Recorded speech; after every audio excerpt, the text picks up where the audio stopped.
శరన్నవరాత్రుల్లో 7వ రోజైనటువంటిది దుర్గాదేవి కాబట్టి ఆ తల్లి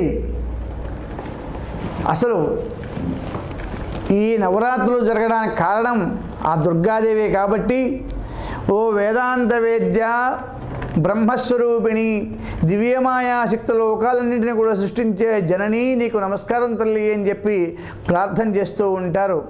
దుష్టం దారయేది దుర్గా, కష్టాల నుంచి కాపాడగలిగేది ఎవరయ్యా అంటే దుర్గాదేవే.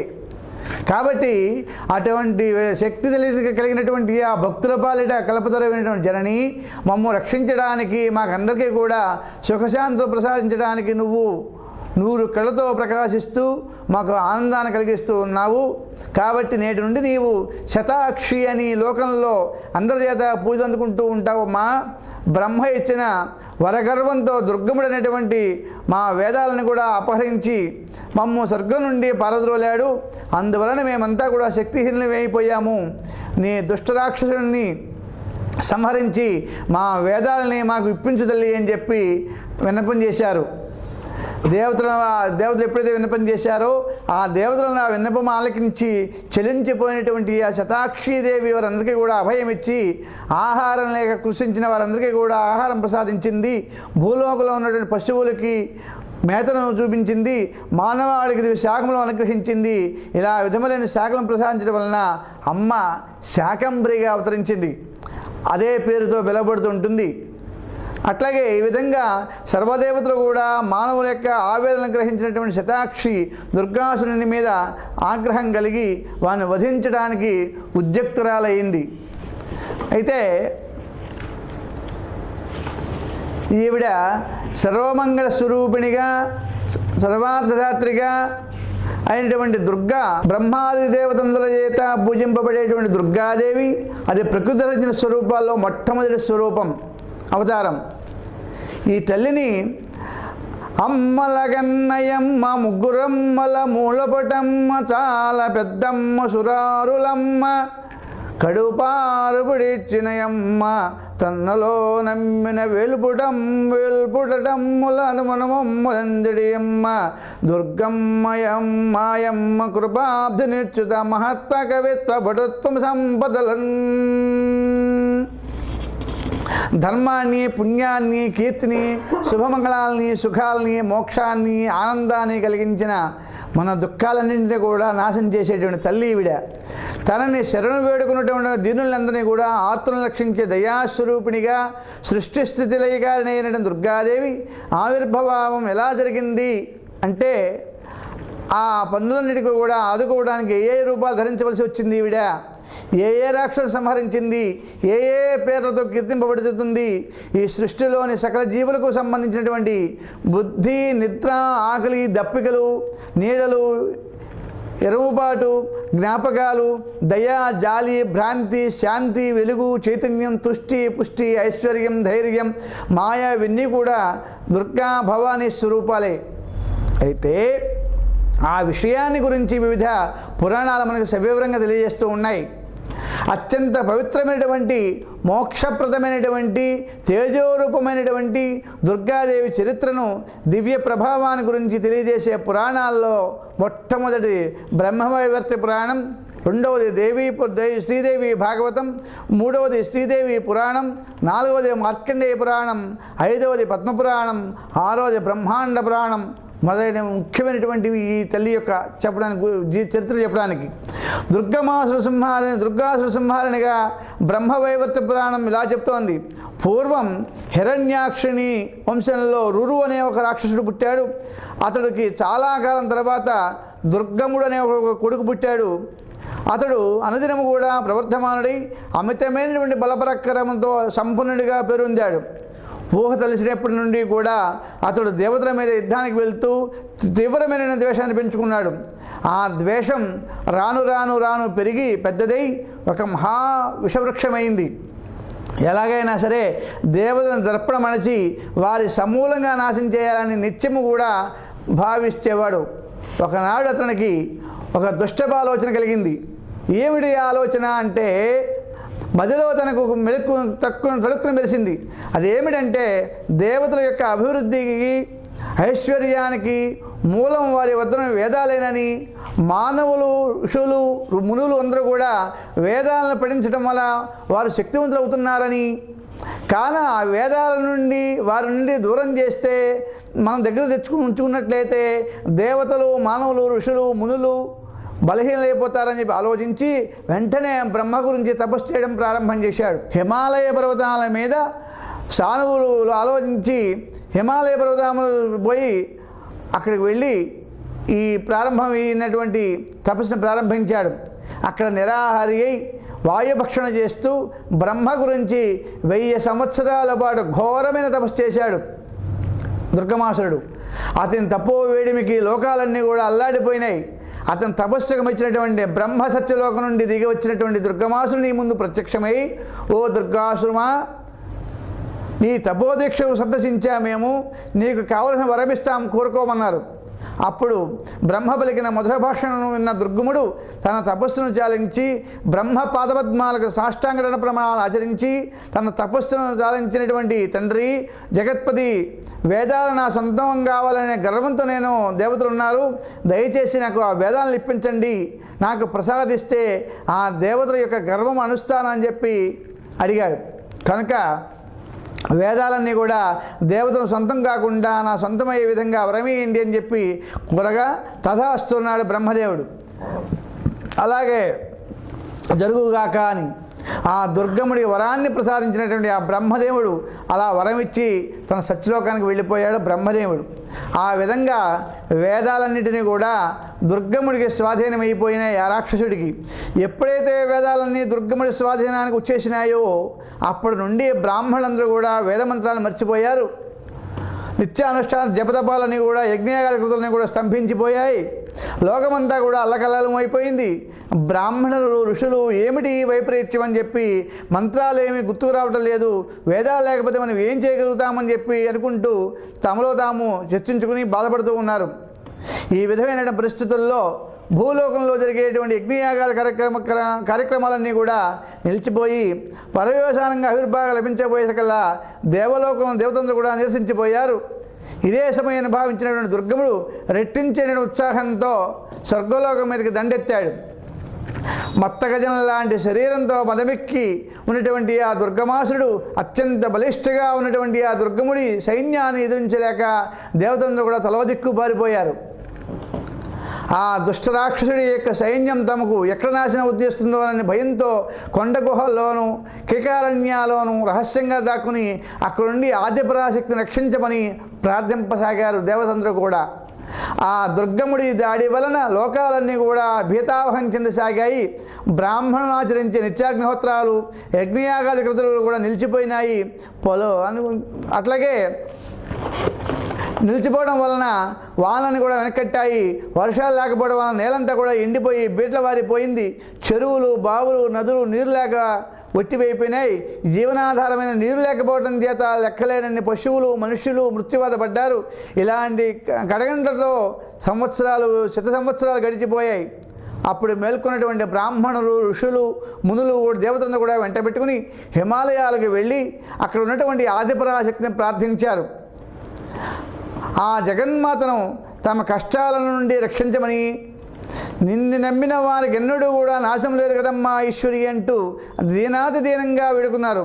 అఖిలాండ కోటి బ్రహ్మాండ నాయకి అయిన మమ్ములను కనికరించవమ్మా, మా మీద ఆగ్రహించకు తల్లి, అని మేమంతా కూడా నీ బిడ్డలమంటూ ఇలా నమస్తే శరణ్యే శివే సానుకంపే, నమస్తే జగద్వ్యాపికే విశ్వరూపే, నమస్తే జగద్వంద్య పాదారవిందే అంటూ ప్రార్థించారు. అన్యథా శరణం నాస్తే త్వమేవ శరణం మమ అని దుర్గముని అకృత్యాలకు బలి అవుతున్నాడు, మమ్మ కాపాడు తల్లి అని చెప్పి అమ్మా అంటూ మానవులమైన మేము జీవించడానికి నీరే ఆధారం, అది లేకపోతే భూమి మీద ఆహారమే లభించదు కదా తల్లి, ఆ ఆహారమే లేకపోతే మేము ఎలా జీవించగలుగుతాము దయచేసి మమ్మల్ని రక్షించమని బ్రాహ్మణులందరూ కూడా జగదాంబని ఈ విధంగా స్తుతించారు. ప్రసీదత్వం మహేశాని ప్రసీద జగదంబికే అనంతకోటి బ్రహ్మాండ నాయకే తే నమో నమః. నమః కూటస్వరూపాయై చిత్రరూపాయై నమో నమః. నమో వేదాంత వేద్యాయై భువనేశ్వర్యై నమో నమః. నేతి నేతీతి వాక్యై నియా బోధ్యతే సకలాగమైః తాం సర్వకారణాం దేవీం సర్వభావేన సన్నతాః. ఓ తల్లి, మాకు ప్రసన్నరాలు కావలసినటువంటి దానివి, అనంతకోటి బ్రహ్మాండ నాయకి, నీకు శతాధికమైన నమస్కారాలు చేస్తూ ఉన్నాం. నువ్వు వేదాంత వేద్యవు, చిద్రూపిడివి, భువనేశ్వరివి, వేదాలకు ఆగమాల శాస్త్రాలను ఎన్నో విషయాలు త్రోసివేసి యాది మొత్తాన్ని కూడా పరాశక్తి ముఖ్యంగా భావిస్తాయో అటువంటి సర్వకారణ స్వరూపిణివైనటువంటి నీకు చేతులెత్తి నమస్కారం ఇస్తున్నాం అని చెప్పి దయచేసి నీ దివ్యస్వరూపాన్ని మాకు దర్శింపజేయ తల్లి అని చెప్పి ప్రార్థన చేశారు. ఆ తల్లిని చేసేసరికల్లా ఆ అందరూ కూడా ఆమెను ప్రార్థింపజేసేసరికల్లా అలా వారందరి యొక్క దినాపలను విని కరిగిపోయి ఆ తల్లి ఆదిశక్తి తన శరీరం అంతా అనేకమైన నేత్రాలు కాగలిగినటువంటి దివ్యమైన స్వరూపంతో వారి ముందు ప్రత్యక్షమైంది. బహునేత్ర సమన్విత అనే స్వరూపం మీద ఈ విధంగా ఉంది. నీలాంజన సమప్రఖ్యం నీలపద్మాయతే క్షణం శుకర్కశ సమోత్తాంగ వృత్తపీన ఘనస్తనం బాణముష్టిం జగమలం పుష్పపల్లమూలకాన్ శాకాదీన్ ఫలసంయుక్తాన్ అనంతధనరసంయుతాన్ క్షుత్రుజ్జరాపహారాన్ హస్తై బిభ్రతీ చ మహాధను సర్వసౌందర్యసారం తద్రూపం లావణ్యశోభితం కోటి సూర్య ప్రతిభాదం కరుణారససాగరం దర్శయిత్వా జగద్ధాత్రి స్కంతాయ నయనోద్భవా. ఆ తల్లి ఎలా ఉందంటే నల్లని కాటుకలు పెట్టుకుని కొండలాంటి శరీరంతో నల్లని కమలాల వంటి నేత్రాలతో ఉన్నతమైనటువంటి స్తనద్వయంతో ప్రకాశిస్తున్నటువంటి ఆ దేవి తన చేతులలో ఒక చేతిలో కమలం, ఒక చేతిలో బాణం, కాయగూరలు, ఫలాలు, పూలు, చిగురుటాకులు ధరించి ఆమె తన చేతులతో ధరించినటువంటి పదార్థాలన్నీ కూడా జనులందరికీ ఆకలి దప్పికలన్నీ కూడా పోగొట్టేటువంటివే. అలా అందంగా లావణ్యంగా కోటి సూర్యప్రభావమైనటువంటి వెలుగులతో ఉనుకున్నటువంటి దయారస తరంగిణి అయిన ఆ జగజ్జనని చేతిలో చాపాన్ని ధరించి శరీరమంతా కూడా అనంతమైనటువంటి నేత్రాలతో దర్శనమిస్తూ ఉంటుంది. ఇలా ప్రత్యక్షమైనటువంటి ఆ అమ్మ శరీరానికి ఉన్నటువంటి నేత్రాలన్నీ కూడా నీరంతా కూడా కళ్ళలో వచ్చేటువంటి నీరంతా కూడా నేత్రాల నుండి జారవిడిచేటువంటి నీరంతా కూడా వర్షధారలుగా అయిపోయి 9 రోజుల పాటు ఆ భూమి మీద వర్షం కురిసింది. ఆ తల్లి యొక్క కన్నీళ్ళ నుంచి కరుణాస్వరూపిణి అయినటువంటి ఆ దేవి దాహాత్తులైన జనులను చూచి తన కన్నీటిని వర్షంలాగా కురిపించిందని అనుకుని లోకంతటి కూడా సంతృప్తి పరిచింది ఆ తల్లి. అలా ఆ తల్లి కన్నీటి వర్షంతో తడిసిన భూమి అంతా కూడా మరలా ఔషధాలు, ఆహార ధాన్యాలన్నీ కూడా మొలకెత్తినాయి. నదులన్నీ కూడా తిరిగి ప్రవహించసాగాయి. లోకాలన్నీ కూడా సస్యశ్యామలమైనాయి. ఈ వైభవాన్ని చూచి మరింత ఆనందంతో సకల దేవతలు కూడా జగన్మాతను మరింత భక్తితో నమో వేదాంత వేద్యతే నమో బ్రహ్మస్వరూపిణి స్వమాయయా సర్వజగద్ధాత్రైక నమో నమః. కల్పద్రుమే దేవి భక్తార్థం దేహదారిణి నిత్యతృప్తే నిరుపమే భువనేశ్వరీ సతే నమః. అస్మచాంతశ్చర్యమతులం లోచనాం సహస్రకం తయా యతో ధృతం దేవి శతాక్షీ త్వం తతో భవా అని దేవతందరూ కూడా ఈ రకంగా స్తోత్రం చేశారు. ఓ వేదాంత వేద్య బ్రహ్మస్వరూపిణి దివ్యమాయా శక్తిలో నిండిలోనే సృష్టించే జనని నీకు నమస్కారం చేస్తున్నామమ్మా అని చెప్పి నమస్కారం చేశారు దేవతందరూ కూడా ఆవిడికి. భక్తుల పాలిట కల్పవృక్ష తరువైనటువంటి ఆ జనని మమ్మ రక్షించడానికి మాకందరికీ కూడా సుఖశాంతులు ప్రసాదించడానికి నువ్వు కళతో ప్రకాశిస్తున్నటువంటి మాకు ఆనందాన్ని కలిగించావు కదా తల్లి. కాబట్టి నేను నేటి నుండి నీవు శతాక్షి అని లోకంలో అందరి చేత పూజ అందుకుంటూ ఉంటావమ్మా. బ్రహ్మ ఇచ్చిన వరగర్వంతో దుర్గముని వేదాలను అపహరించి మమ్మల్ని స్వర్గం నుంచి పారద్రోలాడు. అందువలనే మేమంత శక్తిహీనమైపోయాము. నీ దుష్ట రాక్షసుడిని సంహరించి మా వేదాలకు మాకు ఇప్పించు తల్లి అని చెప్పి విన్నపం చేశారు దేవతందరూ కూడా. ఆ దేవతల యొక్క విన్నపం ఆలకించి చలించిపోయినటువంటి శతాక్షీదేవి వారందరికీ కూడా అభయం ఇచ్చింది. ఆహారం లేక కృషించిన వారందరికీ కూడా ఆహారం ప్రసాదించింది. భూలోకంలో ఉన్న పశువులన్నిటికీ కూడా మేత ఇచ్చింది. మానవులందరికీ కూడా వివిధ శాఖలను అనుగ్రహించింది. ఇలా విధమైన శాఖలను ప్రసాదించడం వలన ఆ అమ్మవారి శాకంబరి అనే పేరుతో కీర్తించబడుతూ ఉంటుంది. ఇప్పటికీ కూడా దుర్గాదేవి ఆలయాల్లో శాకంబరి మాత ఉత్సవం చేస్తూ ఉంటారు. అలాంటి ఉత్సవంలో శాకంబరీదేవి ఆవిడిగా ఆవిర్భవించబడుతూ ఉంటుంది. ఈ విధంగా సర్వదేవతల యొక్క మానవుల యొక్క ఆవేదన గ్రహించినటువంటి శతాక్షి దుర్గమాసురుని తీవ్రమైనటువంటి ఆగ్రహం కలిగి వారిని వధించడానికి ఉద్యుక్తురాలైంది. ఇది ఇలా ఉండగా లోకాలన్నీ కూడా ఆక్రమించుకున్న దుర్గముడు దేవతలంతా కూడా ఒక్కటే తన మీదకి యుద్ధానికి రాబోతున్నారని, ఒక మహాశక్తి స్వరూపిణి వారికి నాయకురాలుగా ఉందని తన యొక్క చారుల ద్వారాగా ఉన్నటువంటి ఆవిడ వెంటనే మహోద్రేకంతో 1000 అక్షోహిణీ సైన్యాన్ని సమకూర్చుకుని దేవతల మీదకి యుద్ధానికి బయలుదేరాడు. దేవదానవుల ఇద్దరికి కూడా భయంకరమైన యుద్ధం ప్రారంభమైంది. ఈ యుద్ధంలో దుర్గముడు కోపంతో దేవతాగణాల మీద అనేక బాణాలు ప్రయోగించాడు. ఆ బాణాల ఘాతలకు తట్టుకోలేక దేవతలు హాకారాలు చేస్తూ అమ్మా భవానీ శతాక్షి శాకంబరి మమ్ము రక్షించు తల్లి అని ఆక్రోధంగా వేడుకున్నారు. తల్లిని ఆక్రోశించారు అందరూ కూడా. వారి యొక్క ఆర్తనాదాలు విన్న శతాక్షీదేవి దేవతందరిని చుట్టూ రక్షణ కవచంగా ఒక తేజోమయమైనటువంటి చక్రాన్ని సృష్టించి ప్రయోగించింది. అప్పుడు దుర్గముడు ప్రయోగించిన ఆయుధాలేవి కూడా దేవతని బాధించలేకపోయాయి. అప్పుడు దేవతలు దేవి దిక్కులు పిక్కడిల్లేలాగా సింహనాదాన్ని చేసి అసురంధ్రుని మీదకి ఒక ఆయుధ వర్షాన్ని కురిపించింది. యుద్ధరంగంలో మహోత్సాహంతో విరవిహారం చేస్తున్నటువంటి శతాక్షీదేవి శరీరం నుండి కాళిక, తారిణి, బాల, త్రిపుర, భైరవి, రమ, భగళ, మాతంగి, త్రిపుర సుందరి, కామాక్షి, తులజాదేవి, జంభిని, మోహిని, చిన్నమస్త, గుఖ్య, దశబాహుశ్రబాహుగా అనేటువంటి 16 శక్తులు అమ్మవారి యొక్క శక్తులు. కాబట్టి ఇంకా అనేక ఇతర శక్తులు కూడా ఉద్భవించాయి అమ్మవారిలోంచి. ఈ శక్తులన్నీ కూడా కలిసి దుర్గముడిని 100 కోట్ల అక్షౌహిణి సైన్యాన్ని నిమిషంలో సర్వనాశనం చేశాయి. ఈ దృశ్యాన్ని చూసిన దేవతందరూ కూడా విజయోత్సాహంతో జయధ్వానాలు పలికారు, చేసాగారు. ఇక లాభం లేదనుకుని దుర్గముడు తన శక్తిని అంతా కూడా తీసుకుని తానే స్వయంగా అమ్మవారిని శరీరం నుండి ఉద్భవించిన శక్తులతో పోరాడడానికి సిద్ధపడ్డాడు. అలా వారి మధ్య 10 రోజుల పాటు భీకరమైనటువంటి యుద్ధం జరిగింది. 11వ రోజున దుర్గముడు వరగర్వంతో రెట్టించిన ఉత్సాహంతో రక్తమాల్యాంబరాలను ధరించి రక్తగంధనాన్ని పూసుకుని ఉత్తమమైనటువంటి రథాన్ని అధిరోహించి యుద్ధరంగానికి వచ్చాడు. అమోఘమైనటువంటి అస్త్రశస్త్రాలను ప్రయోగించి దేవీ శరీరం నుండి ఉద్భవించిన శక్తులన్నింటినీ కూడా ఓడించాడు. విజయోత్సాహంతో తన రథాన్ని దేవి రథం ముందుకు పునిచ్చాడు. దేవికి దుర్గముడికి మధ్య ద్వంద్వయుద్ధం ప్రారంభమైంది. వారి ఇద్దరి మధ్య జరుగుతున్నటువంటి భయంకరమైనటువంటి పోరును దేవదానవులు అందరూ కూడా గుడ్లప్పగించి చూస్తూ ఉన్నారు. దుర్గముడు దేవిపై దివ్యాయుధాలని కూడా ప్రయోగించాడు.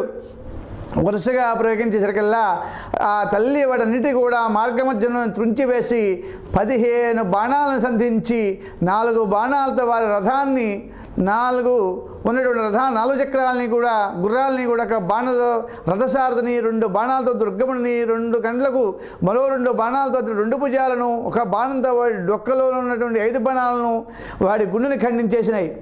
దానిలో దుర్గముడు రక్తం కక్కుని దేవి పాదాల ముందు పడి మరణించాడు.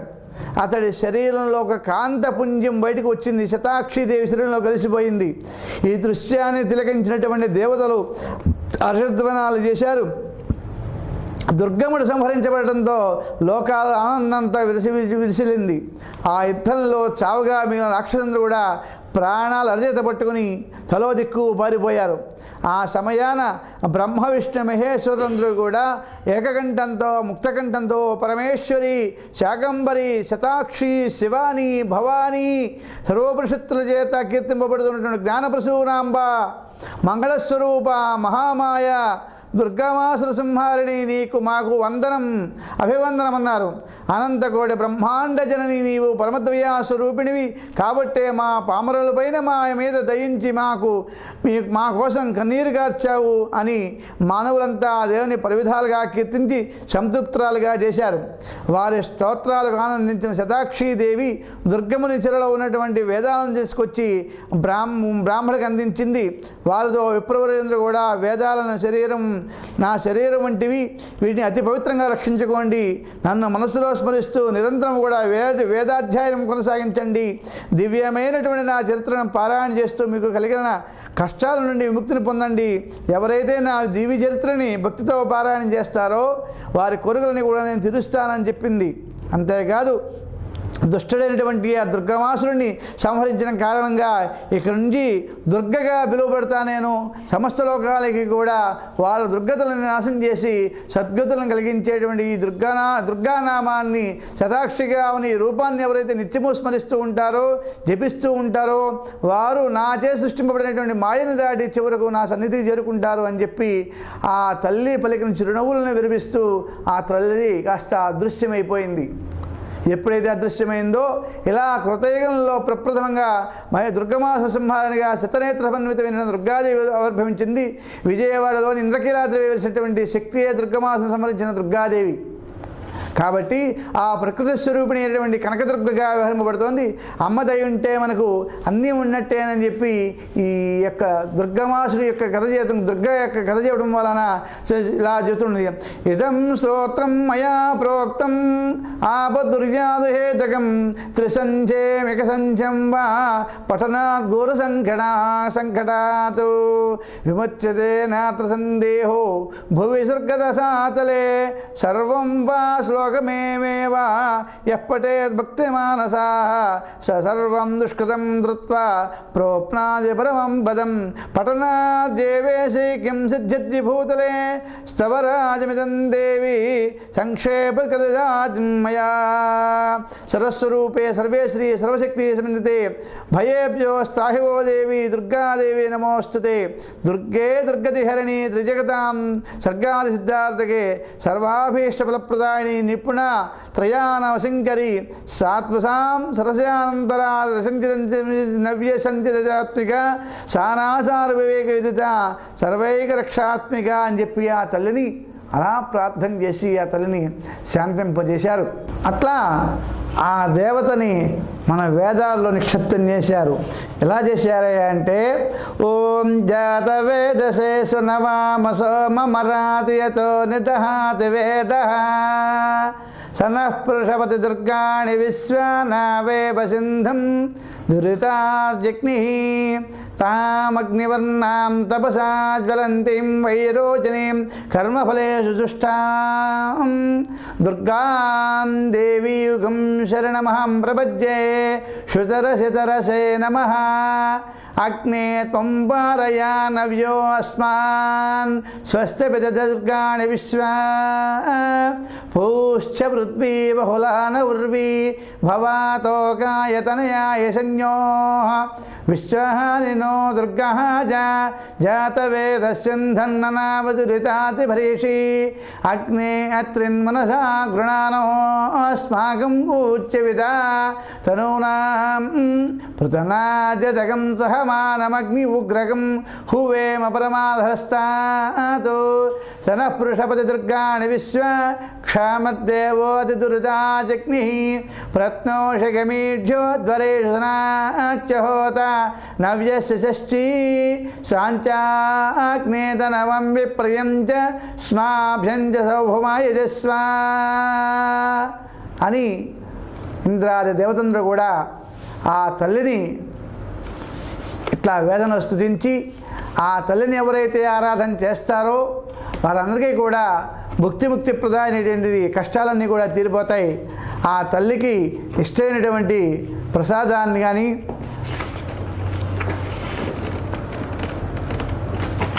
ఆ తల్లికి ఇష్టమైనటువంటి మాషాపూపాలు అంటే ఆవిడికి రుధిర సమిస్థితాయ నమః ఓం మనకు నామం ఉంది. ఆవిడికి రుధిరం అంటే నెత్తురు మాంసంతో కూడినటువంటి అన్నం అంటే ఆవిడకి మహా ఇష్టం. ఆవిడికి అందుకని దానితో పాటు మాంసంతో సమానమైనటువంటిది మినపగింజలు కాబట్టి ఆ మినప గుళ్ళతో తయారు చేయబడిన ఏవైతే ఉంటాయో భక్ష్యాలు అంటే గారెలు, ఆ గారెలు కనుక నివేదన చేసినట్టయితే ఆ దుర్గమ్మకి మన కష్టాలన్నీ కూడా అవలీలుగా తీర్చేస్తున్నమాట. యువత పట్టినటువంటి వాడు ఆ సముద్రంలోకి వెళ్ళిన తర్వాత, ఆ నదిలోకి వెళ్ళిన తర్వాత ఎలా అయితే మునిగిపోవడానికి ప్రయత్నిస్తూ ఉంటాడో, మునిగిపోతూ ఉంటాడో, అలా ఉంటుందో అలాగే ఆవిడ యువత ఒడ్డు చేర్చాలి అని తీసుకునే ఉద్దేశంతో ఆ తల్లి అలాగే తీసుకొచ్చేస్తుంది యువతలకి వాడిని.